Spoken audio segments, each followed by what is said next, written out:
Hi there, I'm MagicLaMa. You may or may not know me, or my love for sailing, but you will. All you really need to know for this video is that I bought a boat.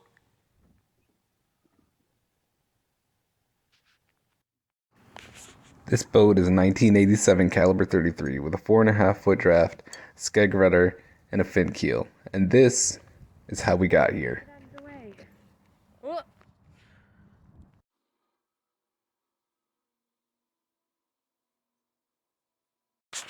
Before I start this video, I'd like to thank my sponsor, Starfire Candle Company. Starfire Candle Company was started by two friends in New Jersey. They hand pour their candles with soy wax and wood wicks, using scents like mocha latte, mulled cider, and more, for a combination you won't find in your generic stores. So go check out their website at starfirecandlecompany.com and use the code WETTERPAINT22 for 22% off your purchases and ring in the new year right. My favorite scent is mulled cider, by the way.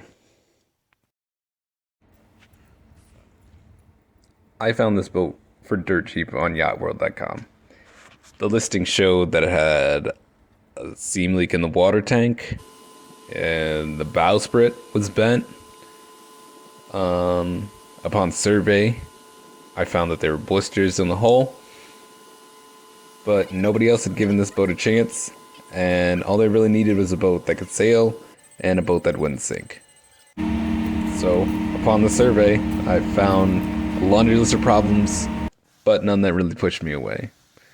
So we can haul her out, got her power washed, and I said, Tell me what just happened. I bought a boat. Are you excited?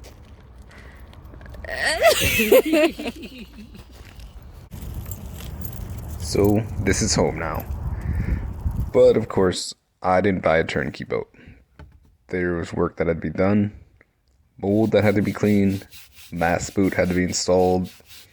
As I said before, the water tank was bad. The power inlet was shot because of an arc, etc., etc., etc.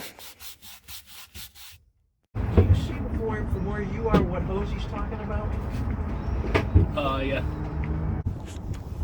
But even with all the work that had to be done, even with hoses being replaced, wires being replaced, Oh my goodness. we never forgot that we had fun.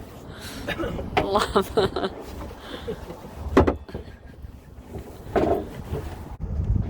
The last and most important thing we did week one was tighten down the stuffing box because it had a drip, and that was something that I needed to get done before I would leave the boat for a month.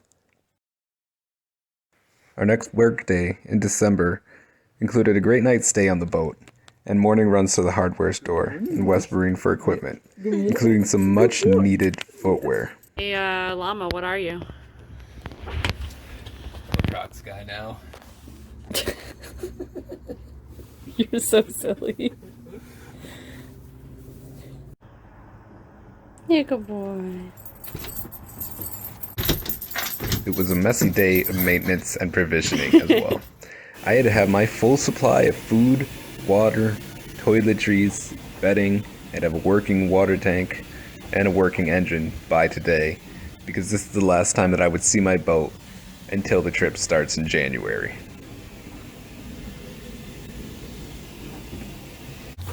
We installed a mast boot,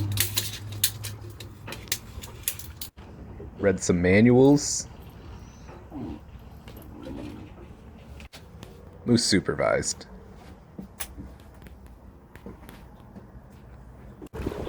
We even climbed back into the mess of wires. Erica included. Such a beautiful day. The electrical inlet needed to be replaced due to an arc, which was easier said than done. But man, am I glad I did it.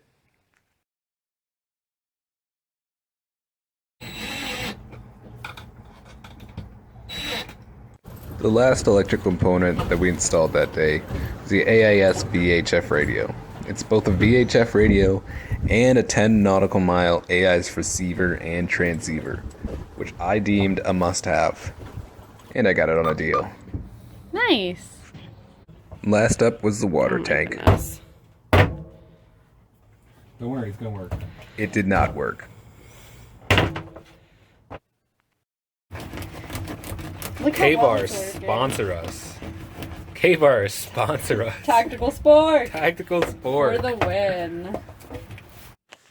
So, as of the posting of this video, the water tank will fill to full capacity, but with the reserves plus the potable water that we have, I deemed it acceptable to my standard, and with that we left happy.